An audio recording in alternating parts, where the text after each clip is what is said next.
Bon, il est 7h51.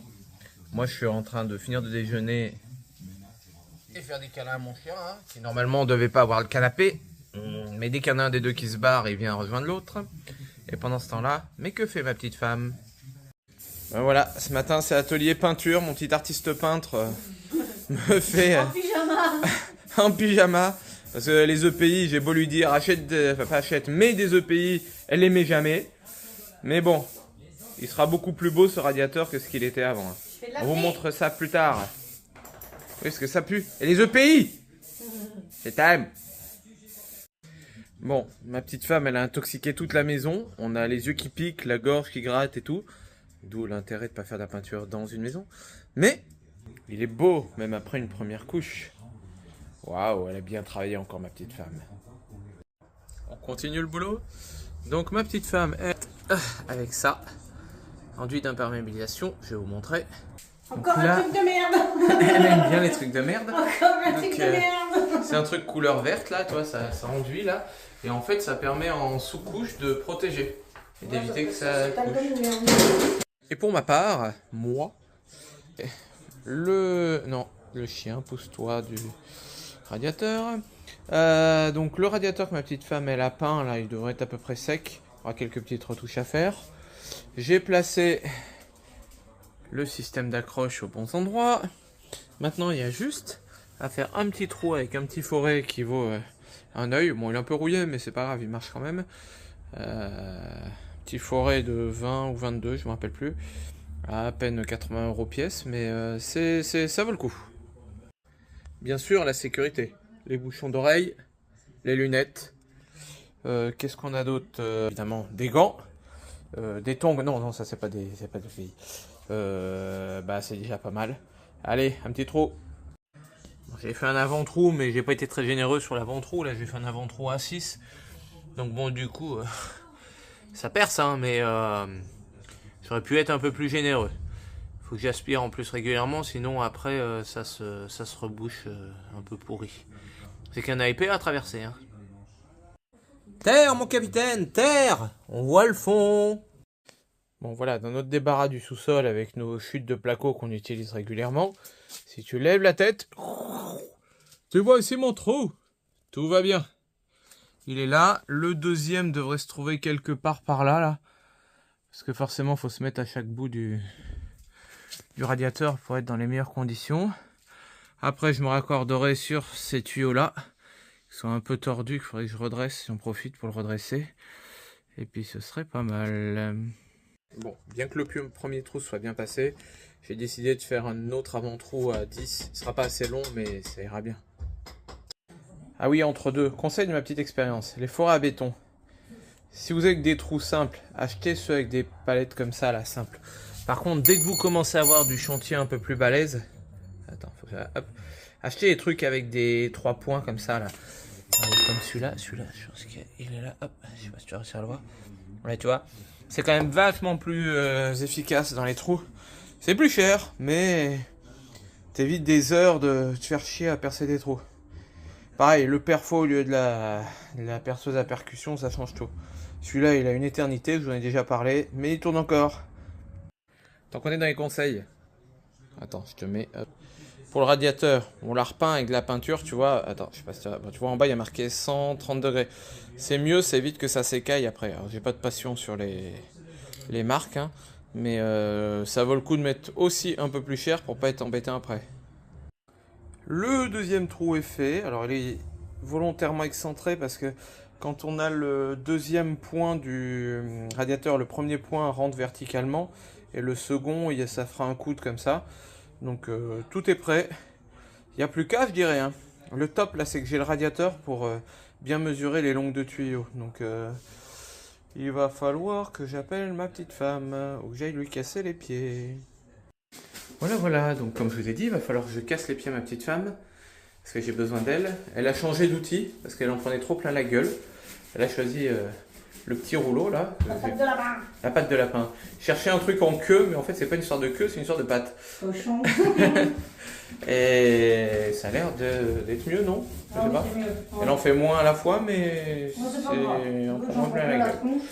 Voilà. Petite femme, j'ai besoin de toi pour porter le radiateur. Je t'aime. Je fais juste mon petit coin. Vas-y, fais ton petit coin. Moi, j'en prends plein dessus. Mon pépère, il est en place. Il pèse un âne mort parce que j'ai une grosse feignasse et j'ai pas voulu le vider. On a utilisé notre skateboard qu'on a acheté pour un déménagement et ça aussi c'est un achat qui valait le coup. Bon, par contre, on a fait des... Faut qu'on voit si les mains avec les gants, on arrive à les enlever. Sinon, oh, ça fait même miroir. Sinon, il va falloir qu'on remette un petit coup de peinture dessus pour tous les points qu'on a salis. On va attendre que ça sèche bien, on ne bougera plus. Allez, plomberie. J'ai préparé des bouts de tubes que j'ai redressés là déjà là. Il n'y a plus qu'à les couper à la bonne longueur. Non, j'ai pas besoin d'un chien, merci. Pousse-toi gros. Non, je veux pas de bisous, je veux pas de bisous, je veux pas de bisous. Des fois il me manque un bras, mais je veux pas emmerder ma petite femme. Donc il faut avoir des idées. Donc attends, je te montre. En fait, j'ai mes tuyaux qui sont sortis là. Sauf que comme c'est un tube dans le vide, il se casserait la gueule. Donc j'ai mis des petits bouts de fil de fer. Bout de fil électrique pour en attendant que je repasse de l'autre côté, je les chope et comme ça ils retombent pas et j'emmerde pas ma petite femme. Du coup les tubes ils sont bien là, j'ai plus qu'à les récupérer pour prévoir mes raccords et refixer tout ça. Donc pour les raccords maintenant on utilise ce truc là. Franchement même les pros qui sont venus l'autre fois l'utilisent. C'est mieux que la filasse, vachement plus pratique à mettre en œuvre et franchement c'est vraiment efficace. Faut le mettre dans le sens du filetage, tu l'entoures, tu visses et t'en parles plus. Et voilà, c'est serré, c'est propre. Il faudra juste, parce que ça c'est de la récup, qu'on nettoie un peu. Pour voir qu'on le change, mais dans le premier temps on va le laisser comme ça. Je vais attaquer la sortie maintenant, là, avec un peu plus de jeu. Parce qu'il faut que je fasse un coude comme ça. Et puis après on vient se visser dans ce sens-là.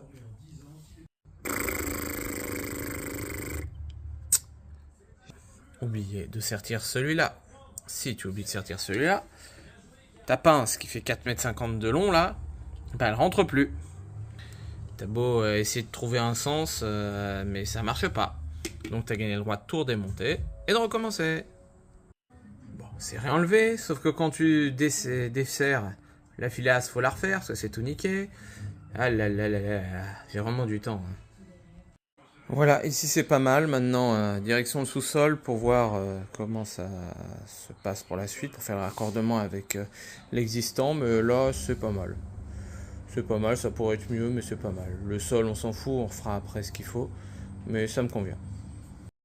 En attendant, je viens voir ma petite femme qui se fait... Elle se fait chier. C'est chiant à étaler. Vous voulez un crédit, je viens de m'appeler Stélène. C'est vrai que c'est chiant à étaler, c'est censé imperméabiliser sous le reste, mais c'est du boulot à faire. Tu vois, ça, c'est crémeux. C'est crémeux. Décidément, t'as que les boulots de merde, mon amour. En ce moment, oui, j'espère que je vais savourer un truc mieux. Bientôt une douche, mon amour. On vous la montrera pas, enfin on allumera l'eau, mais la suite on se garde pour nous. Voilà. Allez, on continue. Mais on va aller au sous-sol que j'avais beaucoup montré au début quand on avait nos fuites. Mais bon, maintenant on n'a plus de problème de fuite depuis qu'on a bien travaillé. Tuyaux qui sont assez longs. Maintenant, il faut que je me raccorde sur ce qu'il y a là. J'en profitais pour améliorer ce qu'on avait fait vite fait. Sauf que je me rappelle plus quel est l'aller, quel est le retour. Donc déjà, il faut que je trouve quel est le retour. Et ensuite, normalement, c'est un circuit que j'ai déjà fermé. Donc normalement, il reste que l'eau dans les tuyaux. On verra bien si je prends une douche. Ça y est, je me rappelle. J'avais donc mis le tuyau chaud au-dessus du tuyau froid parce que j'avais lu, je sais pas si c'est vrai, que c'était meilleur pour la condensation, ça évitait, si on a le froid, enfin le froid c'est tout relatif, mais c'est le retour qui est un peu plus froid que le chaud, ça évite le problème. Je voulais en profiter pour réparer ça là, mais parce que vous voyez, quand on avait fait ça vite fait, les tuyaux sont un peu aplatis. Le problème, c'est que en ce moment, dans les magasins type Leroy Merlin, Brico Dépôt et autres, on a du mal à trouver ça. En 20, c'est un truc de fou. Ils en vendent aussi, ils en vendent à l'unité, mais à l'unité c'est beaucoup plus cher. Nous on les achète par paquet de 10. Et ben là j'en ai presque plus. Du coup si je veux avancer sur la plomberie de la maison, ça va me manquer fortement. Donc on va voir comment je vais gérer le truc. Celui-là il m'en faut encore 2. Là un T. Là on va faire 2 coudes, 2 bouts de tube, 2 T. Et je vais voir si je m'emballe à faire ça en même temps. C'est parti. C'est le moment fatidique. On va voir dans quelle mesure j'ai été mauvais. J'ai tracé les extérieurs des tuyaux. Donc ça, je sais que c'est l'extérieur de montée. Là, tu vois, côté de mes doigts, là. Hop. Donc il va falloir que je coupe. Normalement, il nous reste que l'eau dans les tuyaux, puisque j'ai fermé tous les radiateurs, que l'arrivée est fermée. Et normalement, j'ai une petite bassine, on ne devrait pas faire trop de dégâts.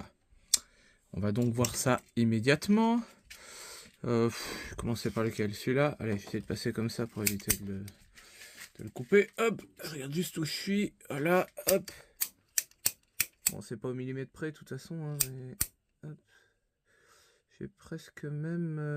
Oui, de toute façon, il faudra que j'enlève la matière. Donc, on va faire ça. Hop. Et attention. Ça coule. Hop, putain, arrête tes conneries. Ça va. On s'en sort plutôt pas mal. Voilà, c'est bien ce que je vous disais. Il n'y a vraiment que ce qui reste dans les tuyaux. Bon, j'ai un peu échappé la bassine, mais j'ai pas pensé qu'avec le poids de l'eau, ça déséquilibrait. Faut pas penser à tout. Hein. Bon, allez, j'y vais. En fait, ça se passe plutôt bien. Hein. Bon, déjà, j'ai bien mis celui du haut avec celui du haut et celui du bas, il est presque avec celui du bas. Mais c'est pas mal. J'ai réfléchi parce que je me dis qu'il faut sertir tout de suite celui du haut, sinon après, je suis dans la merde. Et après, celui du bas, normalement, ça passera pour sertir ensemble. Et puis, j'aurai plus qu'à faire mon petit raccord avec cela. Maintenant que c'est serti, là, il me reste plus que à mettre des tuyaux comme ça, là. En essayant d'être le plus haut possible, même si c'est pas parfaitement droit. Là. Ça va faire un truc bizarre, je pense, sur YouTube, mais bon, c'est pas grave. Même si c'est pas parfaitement droit, ça m'évitera de me prendre la tronche dedans à chaque fois que je vais au sous-sol. Parce que bon, ça joue qu'à 5 cm, mais si tu... on est déjà pas loin. Hein. C'est un truc de nain ici. Hein. Je suis épuisé. Je sais pas ce qu'ils mettent dans leur... En vin, là, les nouveaux sertissages verts, mais ils sont vachement plus durs que les anciens en bleu. J'en chie quand c'est dans un endroit exigu. Bon, en tout cas, si je vous fais un plan, on peut tout reculer. Là, c'est bon. Bon, enfin, je redresse le tuyau derrière, mais on s'en fout. C'est fonctionnel et c'est ce qu'on voulait. Donc maintenant, il me reste une petite correction à faire. Un tuyau qu'on avait mis l'an dernier un peu long. Après, on pourra mettre en eau. Petite interlude avec ma femme. Elle se casse, mais sinon, elle a bien travaillé. Elle a mis tout le... C'est une espèce de revêtement d'étanchéité. T'adores ça aussi, hein. Non, il pas. Donc on a mis tout le revêtement d'étanchéité. C'est pas une obligation, mais au moins on est sûr que ce sera étanche derrière dans les murs d'eau, notamment dans cette partie qui est vraiment là où il y aura la douche. Et puis là il y aura le robinet. Entre deux, j'avais dit que c'était fini pour le radiateur, mais je suis devant un mur et il n'y a pas de radiateur. Et pourtant c'est là où il va le radiateur. Ça c'est pas cool. Voilà donc ce qu'il faut que je répare. Si vous regardez, ça fait un magnifique, je sais pas, V. Parce qu'en fait, le tube qui est là-haut est beaucoup trop long. On a été obligé de le repousser quand on a mis le radiateur. Et là, du coup, il faut que je rattrape tout ça. Donc je pense que malheureusement, il faut que je coupe là, que je coupe là, et que je rassemble tout le monde. Sauf que bien sûr, ça me fait mettre à la poubelle un coin comme ça, un angle à 90, que je n'en ai pas 50 millions. C'est pas cool. Alors normalement, le gars, il a fermé tous les circuits, tous les radiateurs. Il reste plus que le liquide dans les tuyaux, comme tout à l'heure, si tout va bien. Et ben on va voir ça tout de suite. Bon, j'en chie un petit peu parce qu'en fait, les trous de ce radiateur, quand on les avait fait, ils étaient pour un autre radiateur. Et finalement, on a changé d'avis. Donc du coup, ben, ça fait une tige un peu de traviole et tout. Et puis surtout, s'il y a des spécialistes de la plomberie, là, quelqu'un peut m'expliquer pourquoi ici, bon, j'ai refait le raccord, mais pourquoi c'est vert de gris, là? C'est bizarre. Je ne sais pas pourquoi. Ça y est, on en a chié, hein, parce que c'était pas évident, mais il est en place. Bon, maintenant, opération remet en eau. Alors, pour une pompe à chaleur, petit modèle comme on a là, elle est grosse, hein. C'est assez simple pour remettre en eau. Il faut juste ouvrir la première vanne, hop, ouvrir la seconde vanne. Attends, je tourne dans le bon sens. Et où la moellette? Là. Ok, là on entend l'eau qui monte. On va voir la pression qui va monter là.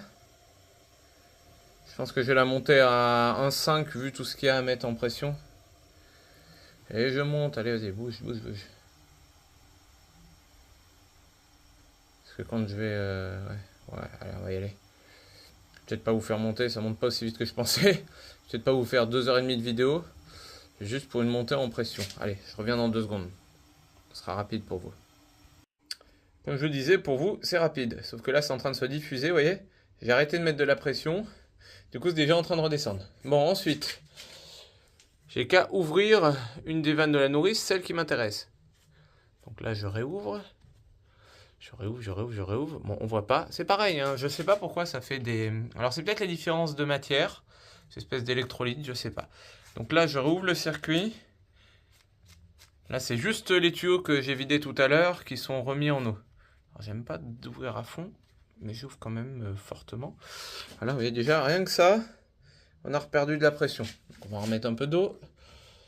Hop, vas-y, remets un peu d'eau.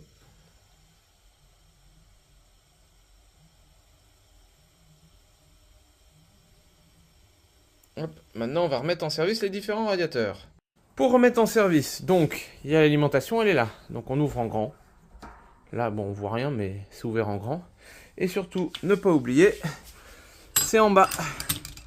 En bas, là, moi, je les avais fermés. Comme ça, l'eau, elle restait dans le radiateur. C'est souvent des clés Allen toutes cons. Et là, on ouvre. Alors là, je sais pas si vous entendez. Oui, j'entends. Il y a de l'eau qui coule. T'entends, ma petite femme? Ouais. Voilà, tu vois, l'eau, elle est rentrée. Je vais peut-être être obligé d'allumer la chaudière juste pour que ça mette le circulateur en service pour que l'eau circule. Parce que là, on peut pas... Après, il faudra les purger avec les purges. En tout cas, pour l'instant, ça fuit pas ici. Il faut que je retourne mettre de la pression. C'est bien, on n'a pas trop perdu de pression. Donc, je vais faire les autres. Et puis, si ça redescend trop bas, je viendrai remonter un petit peu après. Pour l'instant, ça bouge pas. C'est pas mal. Deuxième radiateur. Bon, c'est toujours un radiateur provisoire, mais ça fait 1 an et demi qu'on l'a maintenant. Oui. Il va arriver à sa 2e année. Mais même combat, hein, même que les autres. On ouvre en grand. Et en bas, on réouvre. Après, ah oui, moi je ne l'avais pas montré avant. La petite molette qui a... non, pas la petite molette, je suis en train de vous dire des bêtises. Là, parce que j'essaie de faire 2 trucs en même temps et c'est les limites de mon cerveau. Là, voilà, après il y a toujours un petit cache qu'on referme qui sert juste à cacher ce petit truc là. C'est plus un aspect esthétique que réellement fonctionnel. Bon, par contre, là je suis un peu polio de travers à une main, mais ah voilà, tu vois quand tu veux. Et là, je vais faire les autres radiateurs. Bon, les génies, bien sûr, depuis tout à l'heure, j'utilise ce modèle de clé, qui est donc une clé de 6. Et bien sûr, sur celui-là, c'est pas du 6. Ça a l'air d'être du 8, mais bon, on va voir tout de suite. Non, c'est pas drôle. Ah bah non, c'est même pas du 8, c'est du 10. Génial. Alors pour lui, ça va être un petit peu différent, parce que lui, il est complètement vide. Les autres, je les avais fermés avant. Donc à chaque fois, vous savez, vous avez une petite purge là, avec un petit trou. Là, le petit trou, il est là. Faut desserrer et ça fait pshhh, ça chasse l'air et ça remplit le radiateur. Sauf que là, comme on n'a pas la chaudière qui est allumée, je sais pas comment ça va se comporter. Peut-être qu'il va falloir quand même l'allumer. J'ai vérifié la pression en bas, on est encore plutôt pas mal. Après, il y a un purgeur automatique sur la chaudière, mais là, vu qu'il n'y a pas le circulateur, je suis pas sûr que ça va nous aider beaucoup. Allez, c'est parti pour celui-là. Celui-là, on devrait entendre pas mal d'eau qui coule. J'ai perdu, il n'y a pas d'eau. Alors tu me diras, j'ai pas ouvert l'autre côté. Hein. Où il n'y a pas assez de pression, on va savoir. Bon, je l'ouvre en grand. On va ouvrir l'autre côté aussi.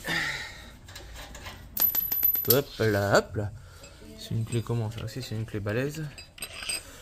8, peut-être. Peut-être du 8. Oh oui, c'est du 8. Et là, j'ai l'impression que il ne se passe strictement rien. Ce qui veut dire qu'il ne doit pas y avoir assez d'eau dans les tuyaux. Bon, allez, on va essayer de faire mieux. Encore une fois, je suis un teubé. Le mec, à force qu'ils mettent des nourrices et des robinets partout, il y en a un qui n'est pas ouvert. Donc forcément, ça coule pas dans les radiateurs. Attends, je vais te montrer. Normalement, ça devrait démarrer. Ah, ça fait du bruit d'eau. Comme c'est étrange. Ah, mais ça coule. Là, on entend bien l'eau qui coule. J'espère que c'est pas en train de couler au milieu du salon. On va voir. Ah, mais là, du coup, la pression est vachement de tomber. Je pense que je peux aller recharger la chaudière, hein, sans problème. En effet, comme je disais, la pression, elle est vachement descendue. Donc, je vais remettre un petit coup dedans quand même. Avant qu'elle monte, à mon avis... vu qu'il y a beaucoup d'eau à remplir là-haut. Et puis là, je pense qu'il va falloir que j'ouvre les purgeurs pour que justement l'air se balade. Parce qu'il n'y a pas le circulateur en service. On n'a pas le choix, hein. Si je veux remettre en service, enfin si je veux réussir à purger le radiateur, il va falloir que je remette en service un petit peu l'eau. Allez, on va mettre en... Ouais, merde, je me suis planté. C'est là, je me rappelle jamais d'une année sur l'autre. Hop, marche, hop. Valide. Non, c'est pas valide, c'est quoi déjà? Ah oui, c'est... Merde. Oh là là. À chaque fois, j'oublie d'une année sur l'autre. Alors, attends. J'ai dit quoi? J'ai dit marche, marche, marche, marche, marche. C'est pas là. Hop, hop, hop, hop, hop, hop, hop, hop, hop, hop, hop, hop. Ah, il fonctionne, tu vois, quand tu veux. Marche, marche. Et ben voilà, tu vois, tout va bien. Le problème, c'est que maintenant, il va falloir que ça démarre. Il faudra un petit peu de temps. Je sais pas dans combien de temps elle va démarrer. Ça va faire circuler un peu les bulles d'air. Et puis, comme ça, après... peut-être cette nuit. Cette nuit, s'il fait un peu froid. Mais là, quand tu regardes 56, 58, dehors 13, la consigne, elle doit être à 20 ou 21. C'est pas gagné pour qu'elle démarre. Mais bon. Alors, on va se contenter de ce qu'on a. Ça ira bien. On a du carrelage pour notre salle de bain. On va voir ce que ça va donner. Et puis la suite au prochain épisode.